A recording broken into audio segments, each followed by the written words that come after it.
maglikay-likay sa kontra, ipaduol na yun maayo ang kontra. Aba na mo anak?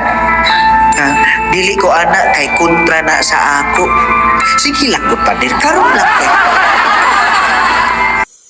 Ikaduha, cost of discipleship.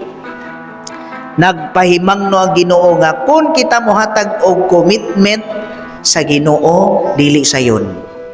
Nganuman, bisan manggani sa atong pagsunod, sa atong pagtuo sa atong Ginoo, it may cost unsa man pagbangi-bangi sa pamilya. Bisan manggani sa imong kasuod nga higala, it may cost you conflict. So, mutuman pataani nga maka-create man day og division, lisod. Ikatulo mga igsuon, kung kita mahigugma labaw sa tanan ngadto sa Ginoo, kikinahanglan anaa ang atong generosity o ang ato ang hospitality. Kung nahigugma ta sa Ginoo, andam tang mga lagad ato ihatag ang tanan. Sama bitaw na pananglit sa akong giingon sa una, nga kung kita dunay bisita, if we speak about hospitality, kung dunay bisitang moabot, kung dunay bisita nga mga VIP, unsay buhaton ninyo? VIP, importante kayo, mga dagkong tao. Unsay buhaton ninyo? Hala, matarantar. Kay moabot si mayor, moabot si vice mayor, moabot si kapitan, moabot si gobernador, na ay pare moabot. Unsay buhaton ninyo? Matarantar, magkapuliki, mangandam. Tungod kay kita mga Pinoy known for hospitality. Kusog kaayong mabalaka dayon magatiman sa matag usa. Pero kung dunay bisita nawa ka ilhi sa buhaton, wala kisa man na siya maabot diha, bisag tubig di ka paimnon. Hala, tinuod dili po sa tanan, pero dili ra gyud kayo inana ka intense ang atong pagpangandam, di ba? O dayon mo, okay ra, dayon. Sa may imo, tubig o bahal. Kung sa may imo. Pero kung lain gani, arang ka-warm sa atong pag-atiman, daw ikaw mo'y mahadlok. Igsoon, mao na giingon sa atong Ginoo, nga kung kita mga lagad, kung kita di ay gitawag diha sa pagkadisipulo ni Kristo, atong tan-awon nga kita usab dili lang kay andam nga mo deny sa atong kaugalingon, andam mo biya sa atong pamilya, sa atong hinigugma labaw sa tanan. Diha day sa pagpangalagad anaa usab ang ato ang pagsinati nga kita usab sa atong pagpangalagad makadawat sa atong bahin. Unsa giingon? Mao na katapusan nga pamalandong nato karon, the reward of being helpful. Nga di ay sa atong pagpangalagad isip magtutuo kita usab, no? Na ay grasya nga madawat. Mao na giingon sa atong ebanghelyo. Mao na siguro sa kadaghanan, labi na kami mga pari, dili man gyud na malilong, labi na diri sa Bantayan. Nga kasagaran, no?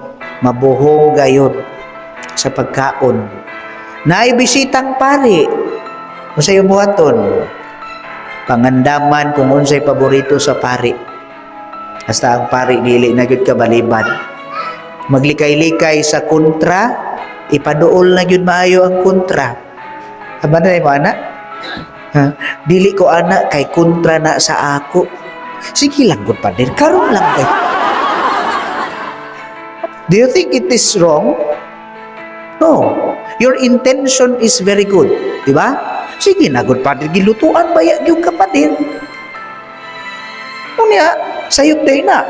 Kanindot ana sa inyo ang hospitality, sa inyong generosity, gipaningkamutan nga mayon, hala ang si Bishop paborito ra pag yun niyang ginani. Apoy na yung duman, wake mass. Nangutana siya, kinsay mo misa karon? Si Father Fruityard.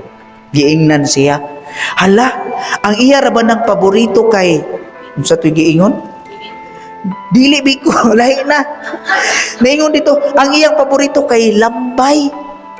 Libong na ko. Lambay na may ganahan ko noon ako. Pero bitaw no, wala gyud ko bisag ka ng biko, di ganan ako paborito. It is a false information. Lambay. Kabalo mo sa gibuhat niya, kay ganahan lagi kog lambay. Ni adto pa siya dito sa giwanon.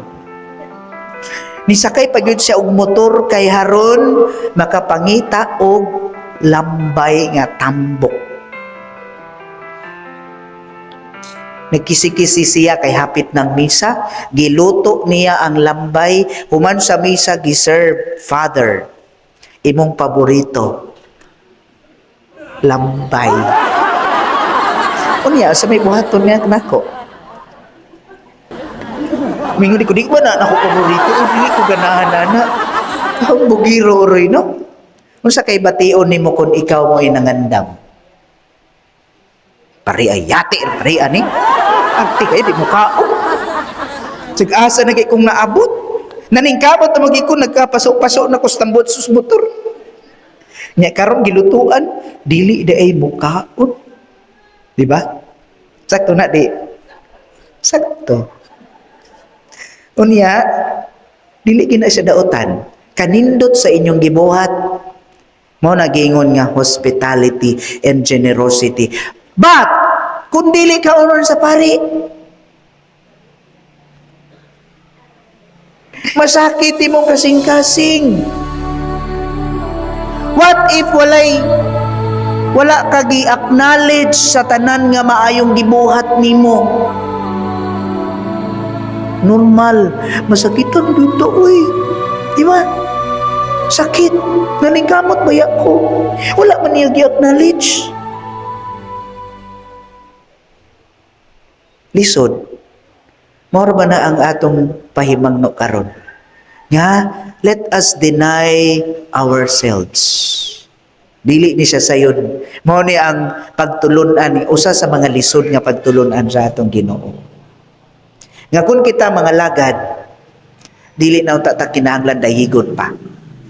Nga kung kita mga lagad, it is a grace nga dili ta mag-expect something in return. Hindi na sayon.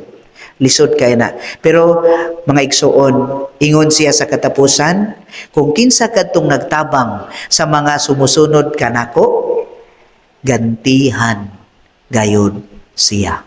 So ang aninyong gibuhat nga generosity, hospitality nga walay puas, sa inyong pagpakaon kanamo sa kanunay, bisag unsang ihatag, nulong ko sa istorya sa kapari. So wala pa siya mapari, wa gyud mo tagad niya.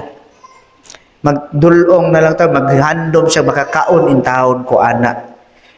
Wala gyud mo hatag. Pero pag mapari na, mag-ilog na ang maghatag. Magpungasi na ang mga bisag kontra ipanghatag sa imo. Mo na mga igsoon, yung nga di ay sa paghatag o pagtabang, pagpakaon o bisan pagpainom lamang sa bugnaw tubig sa usa ka ulipon, sa usa ka magtutuo, dili na malimtan sa Ginoo. Kay siya nasayod sa imong kamanggihatagon. Ug dili na nato na kinahanglan ni ipasiatab, dili na kinahanglan nga i-announce nga ako ang naghatag. Yes, a show of appreciation nga kinahanglan dayigon ka. Pero labaw sa tanan, ang Ginoo maoy moganti sa imong kamanggihatagon.